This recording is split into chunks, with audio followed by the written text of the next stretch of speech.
One of the most handsome things about reading you is to watch your mind in motion. So last July you wrote a column from the heart about teacher, can we leave now? And the answer was no. It wasn't really a geopolitical argument. It was a emotional one. Yeah, and a worthy one of the cost to abandoning these people. But in what is an important column in the political debate here, October 28th, Tom Friedman weighed in. Tell us about the evolution of your thinking. Where were you and what's brought you to the other side? Well, basically, I do think there's a connection between the two. But so last July I went to Afghanistan with Admiral Mullen, who invited me to go with him on what was a very important trip, turns out, because that was a trip where Stan McChrystal, who had just arrived 6 weeks earlier, I believe, presented him with the rough outlines of the plan he was going to give the president. So on that trip, we, on the second day, we went to Iraq. Actually, we went to the USS Ronald Reagan, where I landed on a fixed-wing aircraft on an aircraft carrier, which I've never done before, which is like taking a moonshot.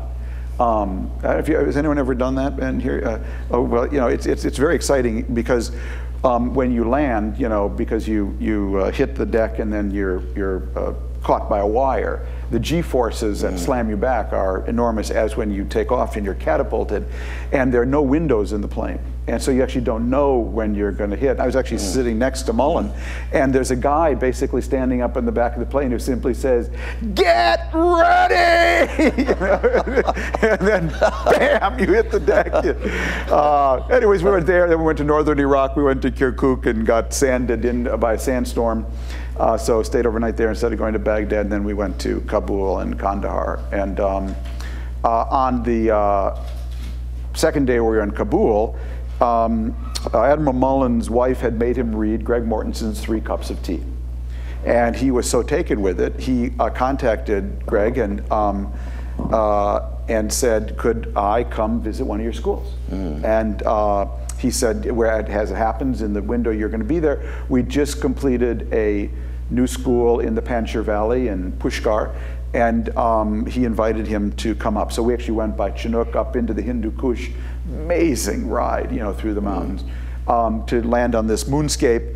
And there is Greg Mortenson in full Afghan garb, surrounded by Afghan tribal elders and young people, and this school, literally in the middle of the moon, you know. And we got out there, and Admiral Mullen, you know, gave a talk, and the local governor, and it was a wonderful scene. And he had brought notebooks that his wife had given him, collected from other Army wives, for the girls at this newly opened girls' school. And there was a scene, there was a lot of milling around at the end. I did a little interview with Greg, and then I was just sort of waiting for everyone to go, and or get ready to go, and there were these 2 Afghan girls, probably 7 or 8 years old, who were sitting on the steps with their new notebooks. And they were each clutching them like they were their first dolls.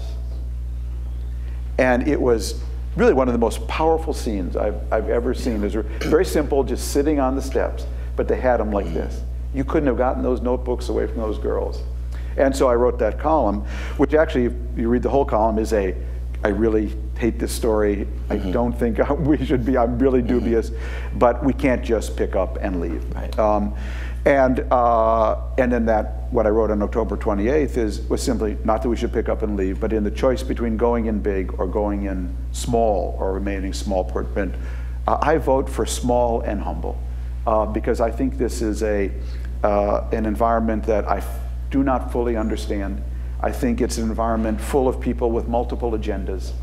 I think the net payoff to America at a time when we desperately need nation building at home just isn't there for me. And that's really why I came to the conclusion that I came to.